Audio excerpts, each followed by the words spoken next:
Nazaj v Maribor, ki bo jutri popoldne v znamenju že 14. Good Stuff Marketa.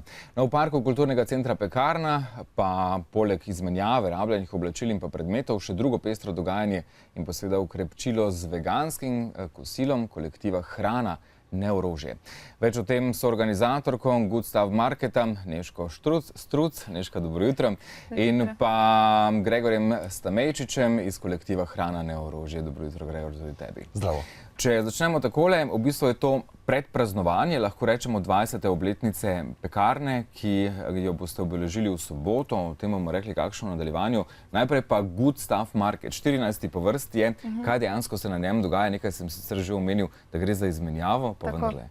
No, kot si omenil, gre za izmenjavo, predvsem stvari, nekih drugih dobrin, oblačil, obutve, pa tudi znanja, druženja, kuhanja, kakorkoli, pač v bistvu vsega možnega. No.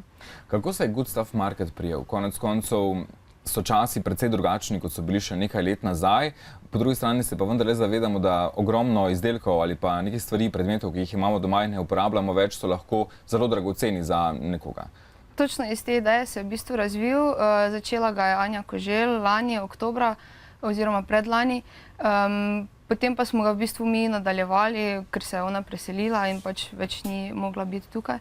V bistvu pa ravno iz tega, pač, da vsi imamo doma neke predmete, katere lahko delimo. Ne rabimo jih zavreči, ne rabimo kupiti novih, ampak pač lahko jih podarimo, delimo, izmenjamo. Mogoče ima nekdo nekaj, kar bi mi rabili, mogoče imamo mi nekaj, kar bi nekdo potreboval, in pač iz tega se je tudi ta ideja razvila, da se ustvari nek dogodek, kamor lahko vsi pridejo, ki želijo, in pač izmenjajo in delijo. Gregor, kot rečeno, tudi kolektiv Hrana, ne orožje, se boste predstavili, poskrbeli tudi za ukrepčilo. Najprej morda o sami ideji kolektiva. Kakšno idejo zastopate? V eni besedi anarhistično. To je vse svetovno gibanje, Hrana, ne orožje, lahko ga izvaja kdorkoli, kakorkoli. Ideja pa je, da bi v bistvu ljudem, ki potrebujejo hrano, omogočili dostop do brezplačne ali poceni, pač hrana je vedno deljena, ni prodajana, oziroma zbiramo prispevek, zato da pokrijemo svoje stroške. Da jim pač omogočimo dostop do te hrane, da ozavestimo par ljudi okoli tega, koliko denarja zmečemo stran za, ne vem, oborožitev, bombe in take stvari, ne pa recimo za najosnovnejšo človeško potrebo, ali pa eno od. Zadeva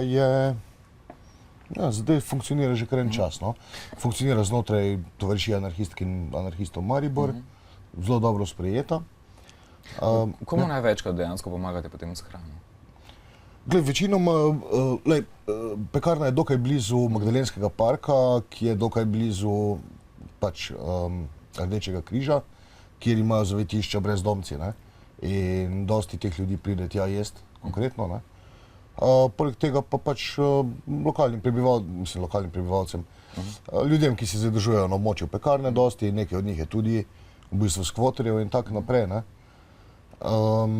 Stanje namreč v Mariboru ni rožnato, ne?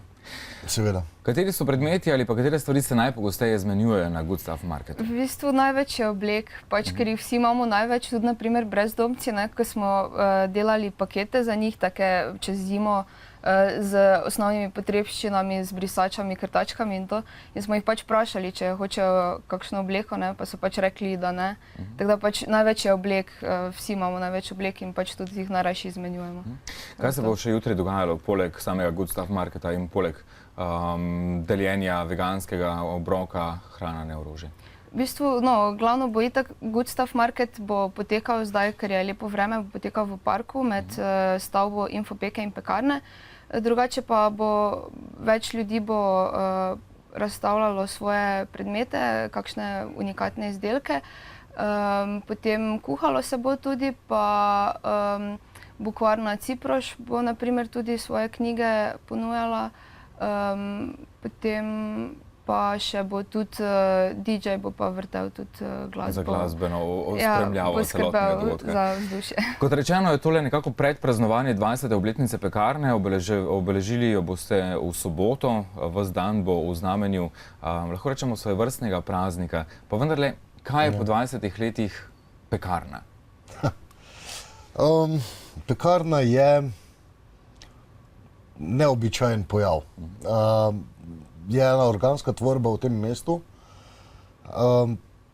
Je ena prisotnost neke kreativne energije. Zdaj, to rekši, zadeva seveda ima svojih težav, obilo pa še kakšno čez. Tako notranjih kot zunanjih, ne? Ampak vendarle je en velik civilizacijski faktor v tem mestu. Veliko ljudem je pokazala različne nove, drugačne možnosti tako organiziranja kot, ne vem, uživanja kulture, kot Pa vendar greste mnogim v nos, namreč veliko prizadevanj je bilo tako ali drugače omejiti delovanje društev, organizacij ali pa jih formalizirati, stlačiti v neke okvirje, ki bi bili v navednicah družbeno sprejemljivi, drugače pa bolj realno, bolj obvladljivi in regulirani od zunaj. Ja, so bili poskusi. Po mojem je tudi že sam ta velika zgodba prenove Pekarne bila povezana ravno s tem, da bi na nek način nadeli na gobčnik. Namreč z krotenjem tako imenovanih, ne vem, alternativcev ali rockerjev ali karkoli, ne, in zadevo pretvoriti v eno simpatično pisarniško, nevladniško vzdušje, ne, kjer je pač uporništvo bolj to, da pišeš razpis, kot to, da, ne vem, dejansko poskušaš nek program samoorganizirano ven spraviti, ne. Sicer same prenove Pekarne ne bo, pravijo, da je zmanjkalo denarja, tako da ostajate v sedanjih gabaritih ali pa sedanjih prostorih le investicijsko vzdrževanje. Lahko rečemo, da je tisto, da bo vendarle vse skupaj varno. Kaj pa za naprej? Obstaja strah ali vendarle se pekarnarji ne date v svojem oporništvu? Ja, jaz mislim takle, ne, zadeva je po nekem čudežu zdržala 20 let, ne. Tudi danes je, denarja ni za izvedbo programov, za plačati ljudi sploh ne, živi zadeva čisto na entuzijazmu, strogo in izključno na entuzijazmu. In zdaj, dokler bo ta entuzijazm trajal, bo potrajala tudi Pekarna, ne. Ko bo šlo enkrat to cugrunt, bo šlo se pač tudi preostanek zadeve cugrunt, ne. Tako uspešno delo še naprej, jutri torej od 13. dalje vabljeni v Mariborsko Pekarno in kot rečeno tudi v soboto na veliko slavje ob 20. obletnici subkulture v Mariboru, ki naj ne zmanjka zagona.